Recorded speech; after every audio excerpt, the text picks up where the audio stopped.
सभी छात्र एवं छात्राओं को गुड मॉर्निंग। आज आपको एक नया वीडियो आपको भेजा जा रहा है और आपको इस वीडियो में एक नई चीज भी भेजी जा रही है। वो नई चीज क्या है? जिसका नाम है तरंग यानी वेव। ये एक ऐसा टॉपिक है बेटा कि इतना ये परीक्षाओं में पूछा जाता है कि अब हम इसके बारे में क्या बताएं। जब आप एग्जाम देंगे, जब आप परीक्षाओं में बैठेंगे, तब आप इसके महत्व को और अधिक ढंग से समझेंगे। और ये अक्सर हमें कंफ्यूज करता रहता है, तो हमने सोचा कि आज हम इसके ही बारे में आपको पढ़ाते हैं और देखें जरा इसमें। और ये जो पार्ट है, ये किसी व्यक्तिगत किसी क्लास के लिए नहीं है। चाहे वो 9th का स्टूडेंट हो उसको भी पढ़ना है, चाहे वो 12th का स्टूडेंट हो उसको भी पढ़ना है, या किसी प्रतियोगी परीक्षाओं की तैयारी कर रहा हो छात्र उसको भी ये पढ़ना है। यानी हर छात्र के लिए इसका अध्ययन अत्यंत आवश्यक है। तो इसीलिए आज आपको इस वीडियो में इसी के बारे में यानी तरंग के बारे में विशेष रूप से बताया जाएगा और उसी का है यह मुख्य टॉपिक। तो ध्यान दें, तरंग क्या है। सबसे पहले तो हमें ये समझना है कि तरंग क्या है। देखिए, तरंग एक प्रकार की हलचल से ये समझिए कि बनता है। यानी कोई माध्यम हो, उस माध्यम में हम हलचल उत्पन्न कर दें, विक्षोभ उत्पन्न कर दें, समझिए वही तरंग है। यानी किसी माध्यम में, किसी भौतिक माध्यम में उत्पन्न हलचल या विक्षोभ को ही हम तरंग कहते हैं। और इसकी विशेषता क्या है? यह विक्षोभ उसी माध्यम में एक निश्चित वेग से आगे बढ़ता रहता है। यानी वो तरंग का एक विशेष गुण है और इसी को हम तरंग कहते हैं। और जो आगे बढ़ने की क्रिया है विक्षोभ के, उसको हम तरंग गति कहते हैं। तो ध्यान रखना, तरंग क्या है? तरंग किसी भौतिक माध्यम में उत्पन्न हलचल या विक्षोभ है और यह माध्यम में एक नियत वेग से आगे बढ़ता रहता है, बिना रूप बदले, बिना स्वरूप बदले बढ़ता रहता है। बस उसी आगे, उसके आगे बढ़ने की क्रिया को तरंग गति कहते हैं। ये थी इसकी बिल्कुल प्राइमरी स्टेज। अब हम और आगे देखते हैं कि आखिरकार ये तरंगें होती कितने प्रकार की हैं। तो मुख्यतः तरंगें दो प्रकार की होती हैं। नंबर 1 में कहें तो मैकेनिकल वेव्स, नंबर 2 में कहें तो इलेक्ट्रोमैग्नेटिक वेव्स। Electromagnetic waves.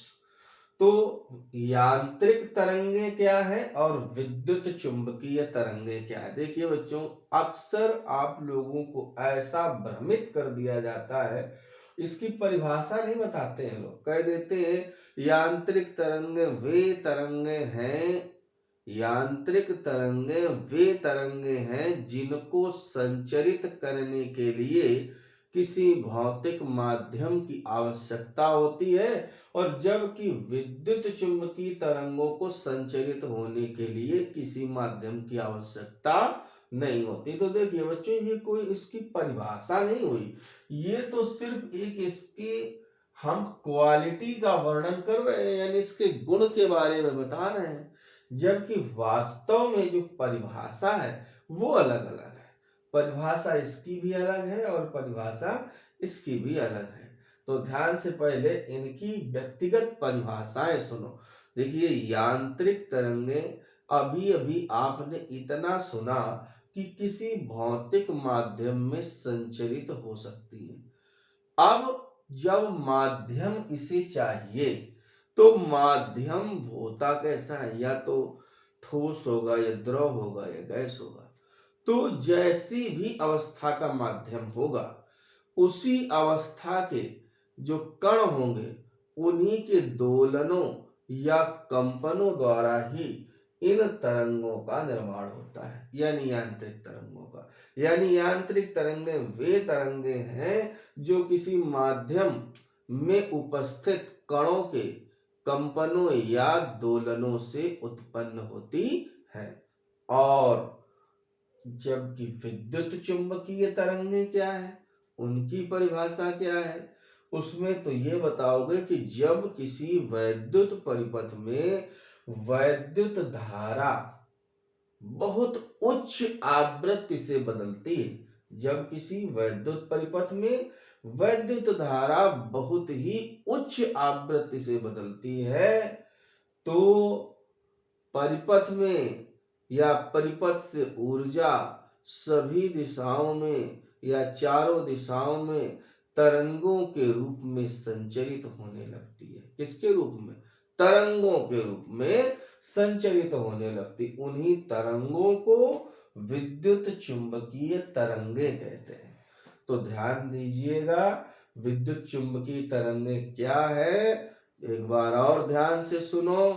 क्या बताओगे? जब किसी वैद्युत परिपथ में वैद्युत धारा बहुत ही उच्च आवृत्ति से बदलती है, अर्थात उच्च आवृत्ति के दोलन होते हैं, तो परिपथ से ऊर्जा किसके रूप में? तरंगों के रूप में सभी दिशाओं में या चारों दिशाओं में समान रूप से क्या होती है? चलने लगती है, तरंगों के रूप में प्रसारित होने लगती है।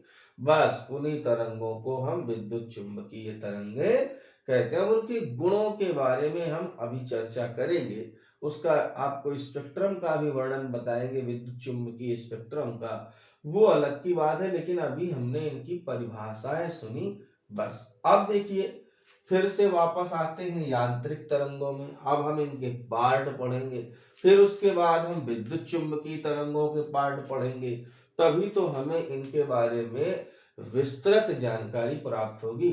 तो देखिए, यांत्रिक तरंगे अभी आपने सुना कि वे तरंगे हैं जो किसी माध्यम में उपस्थित कणों के कंपनों या दोलनों से उत्पन्न होती है। और अहम बात, इनको संचरित होने के लिए माध्यम चाहिए, और माध्यम भी कैसा होना चाहिए? माध्यम की भी क्वालिटी है। माध्यम ऐसा हो जिसमें प्रत्यास्थता और जड़त्व नामक दोनों गुण विद्यमान हो। कौन कौन से? नंबर 1 इलास्टिसिटी यानी प्रत्यास्थता, और नंबर 2 आपका इनर्शिया यानी कि जड़त्व। अब आप लोग कहेंगे कि हम प्रत्यास्थता नहीं समझते हैं या जड़त्व नहीं समझते हैं, तो चलिए हम आपको इसके भी बारे में बताते हैं कि प्रत्यास्थता क्या है और जड़त्व क्या है। तो ध्यान दीजिएगा, प्रत्यास्थता का मतलब ये है कि प्रत्यास्थता ये किसी वस्तु का वह गुण है। प्रत्यास्थता किसी वस्तु का वह गुण है जिसके कारण वह अपनी अवस्था में होने वाले परिवर्तन का विरोध करती है। बस हमें यह ध्यान रखना है कि जैसे ही वो विरोध कर रही है, तो उसके विरोध करने का ही गुण उस वस्तु की प्रत्यास्थता कहलाती है। बहुत सीधे शब्दों में सुन लीजिए, जैसे आपने कभी रबड़ देखी हो, रबड़ यानी साइकिल में चाहे बांधने वाली हो, चाहे हम कहते हैं बालों में बांधने वाली हो। एक बहुत आसान उदाहरण हम रबड़ से देते हैं। तो रबड़ को हम जब खींचते हैं ऐसे पकड़ के, तो क्या रबड़ खींचने का विरोध नहीं करती? यानी अपनी अवस्था में होने वाले परिवर्तन का क्या विरोध नहीं करती? करती है। छोड़ देते हैं तो फिर वैसी ही हो जाती है। यानी हम यहाँ से देख सकते हैं कि जब हम रबड़ की अवस्था में परिवर्तन कर रहे थे तो रबड़ इसका विरोध कर रही थी। तो यही गुण रबड़ की क्या है? प्रत्यास्थता है। तो प्रत्यास्थता भी आप समझ गए कि प्रत्यास्थता किसी वस्तु का वह गुण है जिसके कारण वह अपनी अवस्था में होने वाले परिवर्तन का विरोध करती है। इनर्शिया क्या है, जड़त्व क्या है? जड़त्व भी वही बात है, घुमा फिरा के थोड़ा बहुत इधर उधर। यानी जड़त्व किसी वस्तु का वह गुण है जिसके कारण वह स्वयं अपनी अवस्था परिवर्तन करने में असमर्थ होता है। अब अवस्था चाहे जैसी हो, गत्यावस्था भी हो सकती है, विरामावस्था भी हो सकती है। अगर कोई वस्तु गतिक अवस्था में है तो भी वह अपनी अवस्था को चेंज करने में असमर्थ होता है, और विराम अवस्था में है तो भी वह अपनी अवस्था को चेंज करने में असमर्थ होता है। यानी कि किसी वस्तु की अपनी अवस्था का परिवर्तन करने में, किसी वस्तु को अपनी अवस्था का परिवर्तन करने में जो असमर्थता है वही उस वस्तु का जड़त्व है। यानी जड़त्व किसी वस्तु का वह गुण है जिसके कारण वह अपनी अवस्था में होने वाले परिवर्तन के लिए असमर्थ होता है या असमर्थता जताता है। अब इसे आप याद रखिए, जड़त्व क्या है? जड़त्व किसी वस्तु का वह गुण है जिसके कारण वह अपनी गतिक अवस्था या विरामावस्था में स्वतः परिवर्तन करने के लिए असमर्थ होता है, यानी स्वयं ये परिवर्तन नहीं कर सकता है, तो वो जड़त्व है। तो ये दोनों गुण उस माध्यम में होने चाहिए, तभी उस माध्यम में यांत्रिक तरंगों का संचरण हो पाएगा। अब इन दोनों माध्यमों की भी अपनी अपनी विशेषता है कि अगर कहीं किसी माध्यम में प्रत्यास्थता का मान अधिक है, किसका मान? प्रत्यास्थता का। अगर किसी माध्यम में प्रत्यास्थता का मान अधिक है तो आप समझिए कि फिर उसमें चाल अधिक हो जाएगी तरंग की, और यदि किसी माध्यम में जड़त्व का गुण अधिक है तो उसकी चाल कम हो जाएगी। यानी यह भी बात निर्भर करती है कि कब चाल बढ़ेगी और कब चाल घटेगी। यानी अगर प्रत्यास्थता का मान बढ़ गया तो चाल बढ़ जाएगी तरंग की, और अगर जड़त्व का मान बढ़ गया तो चाल घट जाएगी। चलिए खैर, तो ये सामान्य जानकारी हमने मैकेनिकल वेव्स की प्राप्त की। अब हम इसके पार्ट देखते हैं। नंबर 1 अनुप्रस्थ तरंगे और नंबर 2 अनुदैर्ध्य तरंगे। तो हम नंबर 1 और नंबर 2 की बात नहीं कर रहे हैं, कोई भी आप कह दो, चाहे इसे आप नंबर 1 बोल दो चाहे उसे आप नंबर 1 बोल दें, इससे खैर कोई तात्पर्य नहीं है। तो फिलहाल हम अनुप्रस्थ तरंग के बारे में सुनते हैं कि अनुप्रस्थ तरंगे क्या है। तो ध्यान दीजिए, ट्रांसवर्स वेव्स क्या होती हैं, यानी वे यांत्रिक तरंगे। अब क्यों यांत्रिक बोलेंगे? क्योंकि यांत्रिक तरंगों का ही तो पार्ट है ये। अरे ध्वनि तरंगे भी यांत्रिक तरंगे हैं। तो यांत्रिक तरंग तो एक मेन चेन है, बाकी तो ये सब उसकी अलग अलग डिवाइडेड पार्ट है। मुख्य भाग तो ये है। अब जैसे ये सब क्या है, विद्युत चुंबकीय तरंगों के पार्ट है, तो वैसे ही अब हम इसके मुख्य भाग देख रहे हैं, एक अनुदैर्ध्य और एक अनुप्रस्थ। तो अनुप्रस्थ तरंगे क्या है? यानी वे यांत्रिक तरंगे जिनमें क्या होता है, जब संचरण होता है इन तरंगों का, तो माध्यम के कण तरंग के चलने की दिशा के अगर लंबवत कंपन कर रहे हैं तो आप समझिए कि वहां पर तरंग कौन सी होगी? अनुप्रस्थ। यानी वे तरंगे जिनमें माध्यम के कण तरंग के चलने की दिशा के लंबवत कंपन करते हैं। जैसे तरंग ऐसे जा रही है, मान लो ये तरंग ऐसे जा रही है, तो ये ऐसे ऐसे ऐसे लंबवत कंपन करते हैं। अब आप कहोगे सर ये लंबवत, अब लंबवत ये कि ये जो डॉटेड लाइन मान लीजिए मन में कि ये तरंग संचरण की दिशा है, तो ये देखिए ऊपर गई रस्सी, फिर नीचे आई, फिर ऊपर गई, फिर नीचे आई। इस विधि से यहाँ पर कंपन होते हैं, और इनमें भी कुछ अलग अलग बातें हैं। जैसे तरंग संचरण की दिशा से जो ऊपर की ओर अधिकतम विस्थापन हो रहा है उसको क्रिस्ट कहते हैं, यानी श्रृंग कहते हैं। ध्यान रखना, श्रृंग क्या है? तरंग संचरण की दिशा से ऊपर की ओर हुए अधिकतम विस्थापन को क्या बोलेंगे? श्रृंग। और नीचे की ओर हुए अधिकतम विस्थापन को ट्रफ यानी गर्त कहते हैं। तो ये श्रृंग और गर्त के मिलने से ये आपकी कौन सी तरंग निर्मित होती है? अनुप्रस्थ तरंग। यानी अनुप्रस्थ तरंगों में सरंग और गर्त बनते हैं। अनुदैर्ध्य जो तरंगे हैं उनमें संपीड़न और विरलन बनेंगे, उनके भी बारे में भी बताएंगे। लेकिन पहले आप ये देखिए, तो इसमें हमने क्या किया, इसका उदाहरण देखने के लिए एक दृढ़ आधार लिया कोई मजबूत, और एक हाथ से ऐसे रस्सी को पकड़ के हिलाया, तो हमने देखा कि रस्सी ऐसे ऐसे ऐसे ऐसे ऐसे ऐसे हिलती है। तो जब ये ऊपर जाएगा, यानी ये सिरा ऊपर होगा, तो ये गर्त नहीं बल्कि सुरंग का प्रदर्शन, नीचे वाला गर्त का, फिर ऊपर सुरंग का, यानी इसी प्रकार से प्रदर्शन होता रहता है। बाद में आप फिर से देखेंगे, अभी एक उदाहरण हमने इसका और यहाँ दिखाया।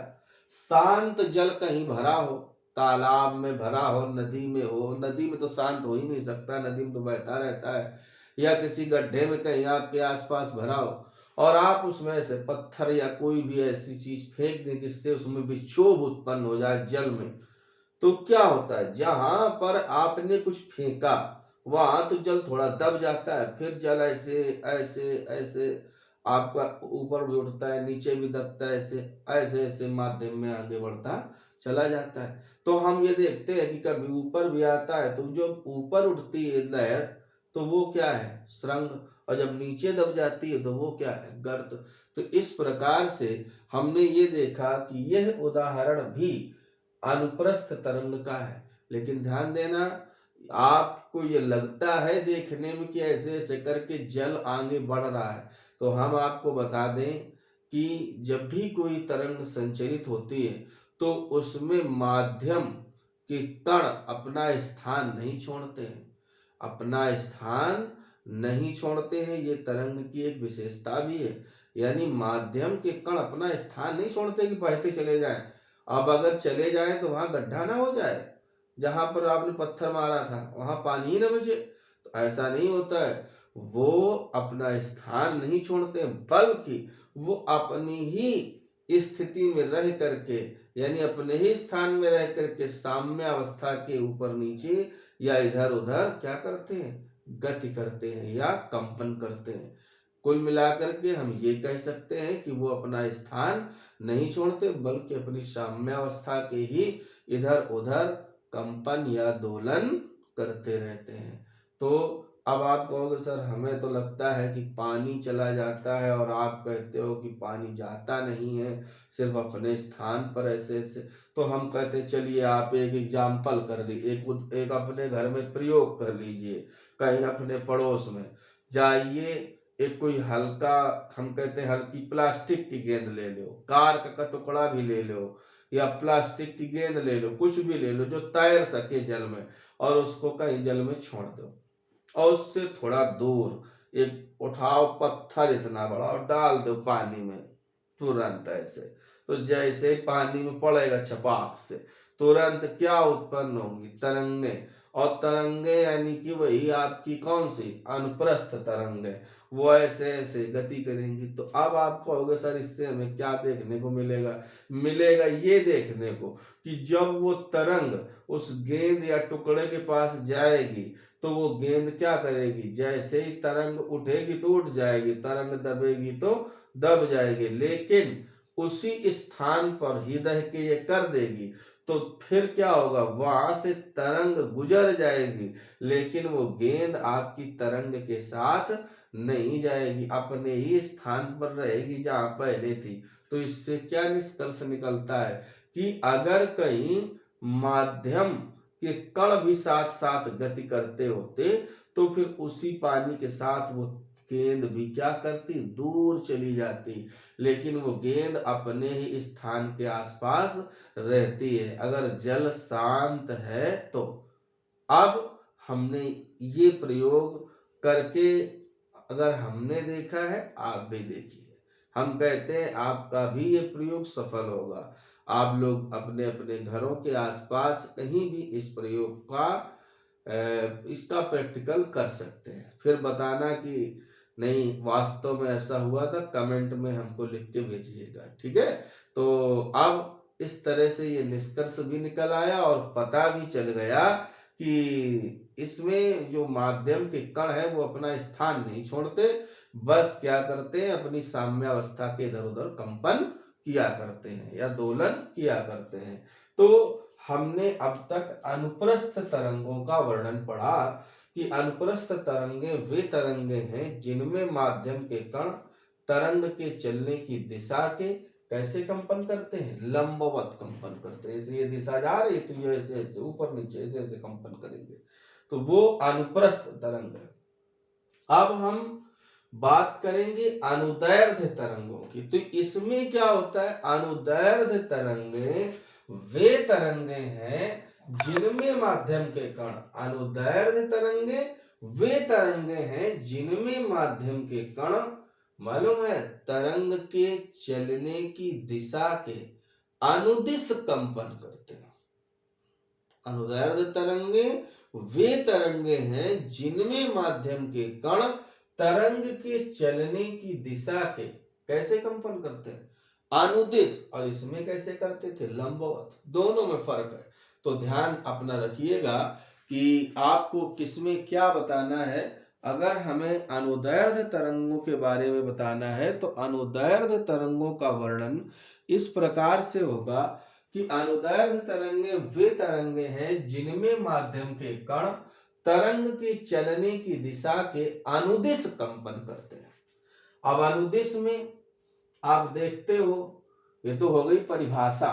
अब हमें जैसे इसके उदाहरण के बारे में बताना है कि कैसे ये तरंगें उत्पन्न होती हैं। जैसे अनुप्रस्थ तरंगों के ये दो उदाहरण देखे, ये सुरंग और गर्त के मिलने से बनती हैं। अब इसमें क्या है, ये अनुदैर्ध्य तरंगे जो होती हैं वो संपीडन और विरलन, कंप्रेशन एंड रेरेफेक्शन के मिलने से बनती हैं।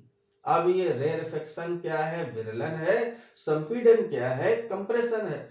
तो देखिए इसका हमने जो आपको एग्जांपल दिया है उसमें हमने एक स्प्रिंग ली और स्प्रिंग के एक सिरे को हम किसी दृढ़ आधार से या मजबूत दीवार से ऊपर कहीं बांध दिया, दूसरे सिरे में कोई द्रव्यमान लटका दिया और इस द्रव्यमान के कारण वो स्प्रिंग ऐसे ऐसे क्या करती है, थोड़ी देर ऊपर नीचे करेगी। तो उसी दौरान कहीं कहीं इस स्प्रिंग के चक्कर बहुत पास पास हो जाएंगे, कहीं कहीं इस स्प्रिंग के चक्कर बहुत दूर दूर हो जाएंगे। तो अब क्या है, हम लोग यही तो हमें समझना है कि जहां पर स्प्रिंग के चक्कर पास पास हैं उस स्थिति को क्या बोलेंगे, संपीडन, और जहां पर स्प्रिंग के चक्कर दूर दूर है वहां पर स्थिति होगी रेरेफेक्शन की यानी कि विरलन की। अब आपको ध्यान देने की जरूरत है कि आखिरकार अनुदैर्ध्य तरंग में क्या उत्पन्न होते हैं, संपीडन और विरलन, और अनुप्रस्थ तरंगों में सुरंग और गर्त। तो हमने ये देखा और इसमें देखिए गति भी ऐसी ही है ना, और इसी दिशा में ये संपीडन और विरलन भी कार्य कर रहे हैं, इसमें कहीं लंबवत लंबवत नहीं है। तो ये अपनी परिभाषा को पूरी तरह से मानते हैं। परिभाषा क्या थी कि वे तरंगे जिनमें माध्यम के कण तरंग के चलने की ही दिशा के अनुदिश कंपन करते हैं, बस उसी तरंग को हम अनुदैर्ध्य तरंग कहते हैं। तो अनुदैर्ध्य तरंगों का निर्माण भी किससे हुआ, संपीडन और विरलन से हुआ। चलिए खैर कोई बात नहीं, यह भी हम समझ गए। अब आगे देखते हैं विद्युत चुंबकीय तरंगों के भाग। देखो विद्युत चुंबकीय तरंग या विद्युत चुंबकीय स्पेक्ट्रम को हम 7 भागों में बांटते हैं। इसमें तो 2 भाग थे और इसमें कितने हैं, 7। ये थोड़ा हायर एजुकेशन से रिलेटेड है, यानी कि हाई स्कूल से ऊपर। तो अब हम इसकी भी लेकिन चर्चा करेंगे, इसको भी आपको सुनना है। तो इसमें आपने विशेष तौर से क्या देखा था, यांत्रिक तरंगों में कि ठोस के हो या द्रव के हो, गैस के हो, इनमें जैसा भी माध्यम हो उसके कण बस कंपन या दोलन करते थे तो ये तरंगे उत्पन्न हो जाती थी। लेकिन ये तरंगे कैसे उत्पन्न होती हैं, इन तरंगों में वैद्युत क्षेत्र तथा चुंबकीय क्षेत्र परस्पर लंबवत तलों में दोलन करते हैं, तब ये तरंग उत्पन्न होती है। यानी इसमें कौन कौन से वैद्युत क्षेत्र यानी इलेक्ट्रिक फील्ड के वेक्टर यहाँ पर ई और ये चुंबकीय क्षेत्र के वेक्टर, यानी ये दोनों कैसे तलों में, परस्पर लंबवत तलों में कंपन जब करेंगे तब कहीं इस तरंग संचरण, तब यानी विद्युत चुंबकीय तरंग संचरित होगी। ये इसका एक इस तरह से भी आप अपनी बात इसमें बता सकते हो। वो परिभाषा तो आप जानते ही हो कि जब किसी वैद्युत परिपथ में वैद्युत धारा बहुत ही उच्च आवृत्ति से बदलती है तो फिर उसमें बहुत उच्च आवृत्ति के दोलन उत्पन्न होते हैं, जिससे परिपथ से ऊर्जा सभी दिशाओं में समान रूप से संचरित होती है तरंगों के रूप में, और उन्हीं तरंगों को विद्युत चुंबकीय तरंगे कहते हैं। इनको संचरित होने के लिए किसी माध्यम की कोई जरूरत नहीं है, ये ऐसे ही संचरित हो जाती है बिना माध्यम के, और इनकी चाल प्रकाश की चाल के बराबर होती है। सबसे अहम बात किसके बराबर होती है? प्रकाश की चाल के बराबर होती है। अब ध्यान देना है कि थोड़ा सा इनके हम पार्ट भी पढ़ेंगे। तो जो पार्ट आप लिखे हैं, आप लिखे हुए देख रहे हो, इनमें भी एक विशेषता है कि ये जो क्रम है वो आवृत्ति का घटता क्रम है, परंतु तरंग दैर्ध्य का बढ़ता क्रम है। अब बात आ गई तरंग दैर्ध्य, एक नई चीज। आवृत्ति तो हम पीछे पढ़ चुके हैं कि आवृत्ति किसे कहते हैं, ये हमने वहां पढ़ा है कि प्रति सेकंड लगाए गए चक्करों की संख्या को हम उसकी आवृत्ति कहते हैं। लेकिन तरंग दैर्ध्य नहीं जानते हो तो चलो जान जाओगे। देखो यहाँ जैसे आप सुरंग देख रहे हो तो यहाँ भी एक सुरंग होगा, तो किन्हीं दो क्रमागत सुरंगों के बीच की दूरी को हम तरंग दैर्ध्य कहते हैं। ये कोई सुरंग के लिए ही नहीं है, किन्हीं दो क्रमागत आप गर्त ले लेंगे तो उनके भी बीच की दूरी को तरंग दैर्ध्य आप लेमडा से प्रदर्शित करेंगे। हम कहते हैं कोई दो क्रमागत संपीड़न ले लो या कोई दो क्रमागत विरलन ले लो, इनके बीच की दूरी को तरंग दैर्ध्य लेमडा ही कहते हैं। तरंग दैर्ध्य लेमडा, इसको हम क्या पढ़ते हैं? लेमडा। ध्यान रखना। और प्रदर्शन ऐसे होता है, तो आप इससे परेशान न हो। हम कहते हैं कि किन्हीं दो क्रमागत सुरंगों के बीच की दूरी भी लेमडा है, किन्हीं दो क्रमागत गर्तों के भी बीच की दूरी को बोलेंगे किन्हीं दो क्रमागत संपीड़न हो, या किन्हीं दो क्रमागत हम विरलनों के बीच की बात करें, ये सब की सब किसके बराबर है? उसकी तरंग दैर्ध्य यानी वेवलेंथ लेमडा के बराबर, यानी उसको हम लेमडा से प्रदर्शित करते हैं और तरंग दैर्ध्य कहते हैं। तो ध्यान देना, इसमें सबसे ज्यादा आवृत्ति गामा की है, उससे कम एक्स की है, उससे कम पराबैंगनी की है, उससे कम दृश्य की, यानी धीरे धीरे घटते चले जाएंगे, और सबसे कम आवृत्ति रेडियो तरंगों की है। लेकिन अब अगर कह दें कि हम उसके संबंध में कि तरंग दैर्ध्य, तो जिसकी आवृत्ति सबसे कम उसकी तरंग दैर्ध्य, जैसे इसकी आवृत्ति सबसे कम है रेडियो की तो इसकी तरंग दैर्ध्य सबसे अधिक, और इसकी आवृत्ति सबसे अधिक है तो इसकी तरंग दैर्ध्य सबसे कम, इससे ज्यादा इसकी तरंग दैर्ध्य, फिर इससे इसकी तरंग दैर्ध्य, यानी ये तरंग दैर्ध्य बढ़ते बढ़ते सबसे बड़ी तरंग दैर्ध्य रेडियो तरंग के पास है।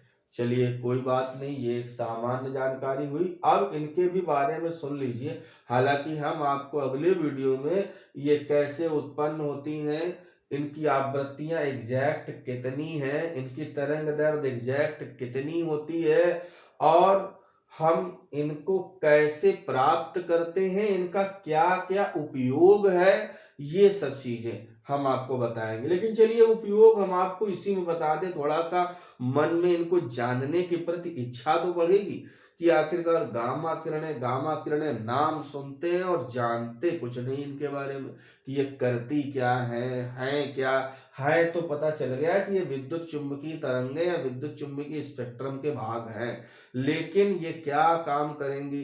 देखिए एक काम तो ये है, सबसे भयंकर बीमारी कौन सी होती है बच्चों इस समय जो चल रही है? कोरोना नहीं, कोरोना तो अब आया है, ये इससे भी ज्यादा भयंकर कौन सा है? जैसे तुम्हारे आसपास पड़ोस में किसी को हो जाता है तो कहते हैं कि कोरोना में तो आदमी बच जाता है, लेकिन उसमें फिर कहते हैं अभी ये तो बड़ा मुश्किल है।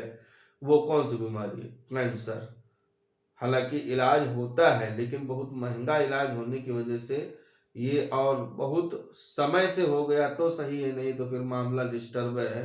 तो वही बीमारी ठीक करती है ये गामा किरण, यानी कितना बढ़िया काम है गामा किरणों का। यानी गामा किरणें क्या करती हैं? गामा किरणें कैंसर कोशिकाओं को नष्ट करती हैं। कौन सी कोशिकाओं को? कैंसर कोशिकाओं को। अच्छा, तो एक्सरे कौन कमजोर है? अगर शरीर में कहीं कोई हड्डी टूट जाए या कुछ समस्या हो जाए तो तुम लोग क्या कराते हो? एक्सरा। तो एक्सरा ही तो एक्सरेज है, एक्सरेज। इनका एक नाम रांजन किरणें भी है, क्योंकि इनकी खोज रांजन ने की थी। ध्यान रखना, एक्स किरणों का एक नाम रांजन किरणें भी है। चलिए, तो उपयोग समझ गए टूटी हड्डी का पता लगाने में, यानी चिकित्सा के क्षेत्र में। पराबैंगनी विकिरण, अल्ट्रावायलेट रेज, ये तो और भी बढ़िया है। क्राइम पेट्रोल सीआईडी देखे हो कभी? उसमें देखते हो सब पता कर लेते हैं कि ये नकली है कि असली है। तो ये भी नकली दस्तावेजों की पहचान करने में, फिंगर प्रिंटिंग में, अंगूठे के निशान की ओरिजिनलिटी को पहचानने में इस विकिरण का प्रयोग किया जाता है। कौन से विकिरण का? पराबैंगनी विकिरण का। इसके बाद फिर दृश्य विकिरण है। कौन सा विकिरण? दृश्य विकिरण। दृश्य विकिरण तो देखिए बच्चों, ये वही विकिरण है जिसको मानव नेत्र समझता है। कौन सा नेत्र? ये मानव नेत्र। यानी मानव नेत्र तो केवल कौन से विकिरण की संवेदना को महसूस करता है? दृश्य विकिरण को, इसके अलावा नहीं। लेकिन मधुमक्खी बड़ी विशेष होती है। मधुमक्खी की आंख में एक विशेष शंक्वाकार सेल होती है, वो पराबैंगनी विकिरण को भी महसूस करती है। सांप देखो, अवरक्त विकिरण मनुष्य की क्षमता नहीं है, लेकिन सांप अवरक्त विकिरण को भी क्या करता है? महसूस करता है। लेकिन अवरक्त विकिरण का मुख्य उपयोग कोहरे अथवा धुंध में दूर तक की वस्तुओं को देखने में इसका प्रयोग किया जाता है। और इसका उपयोग पौध घरों में, जहां बहुत ठंडी पड़ती है, ऐसे इलाकों में पौधों को सुरक्षित रखने के लिए भी अवरक्त विकिरण का प्रयोग होता है। सूक्ष्म तरंगों का प्रयोग कहाँ है? माइक्रोवेव्स नाम है इनका। अब समझ जाओ, किचन में तुम्हारे माइक्रोवेव रखा है वस्तुओं को बढ़िया गर्म करके खाने के लिए, वही है। इसी पर सूक्ष्म तरंगों पर ही वो टिका है, यानी सूक्ष्म तरंगों की ही प्रणाली उस पर कार्य करती है, कार्य प्रणाली। हाँ, और विमानों के संचालन में भी एक रेडार का नाम सुना होगा। रेडार प्रणाली भी सूक्ष्म तरंगों पर टिकी है, जिसे रेडियो डिटेक्शन एंड रेंजिंग कहते हैं। रेडार का full form radio detection and ranging. तो ये सूक्ष्म तरंगों का काम है। वहां रेडियो तरंगें क्या है? रेडियो तरंगों के बारे में तो क्या बताना है, जितना भी ये देख रहे हो, जितना भी टेली कम्युनिकेशन सिस्टम है, जितनी भी संचार व्यवस्था है, वो सब की सब किस पर टिकी है? रेडियो तरंगों पर। यानी जितना भी नेटवर्क है, जितनी भी ये कम्युनिकेशन है, यानी संचार व्यवस्था, वो सब रेडियो तरंगों पर टिका हुआ है। तो आपने इनके भी बारे में सुना। और ये जो फिगर आप देख रहे हो, ये विद्युत चुंबकीय तरंगों का क्या है? चित्र है, कि हम इसे इस प्रकार से बनाते हैं। इसमें ये जो कंपन है यानी दोलन है, वो वैद्युत क्षेत्र के हैं, और इधर वाले चुंबकीय क्षेत्र के हैं। चुंबकीय क्षेत्र और वैद्युत क्षेत्र आपको अगले वीडियो में बताया जाएगा। और फिलहाल इनमें एक समानता होती है। देखा अभी आपने, आवृत्ति सबकी भिन्न भिन्न, तरंग दैर्घ्य सबकी भिन्न भिन्न, लेकिन इन सब भिन्नताओं के बावजूद भी इनमें एक एकता है। वो कौन सी एकता है? वो एकता ये है बच्चों कि इन सब की चाल प्रकाश की चाल के बराबर होती है। यानी कितनी? 3 × 10⁸ मीटर प्रति सेकंड। तो आज हमने अपने इस वीडियो में जो पढ़ा उसको बहुत ध्यान पूर्वक हमें याद रखना है। ये अत्यंत महत्वपूर्ण वीडियो है बच्चों।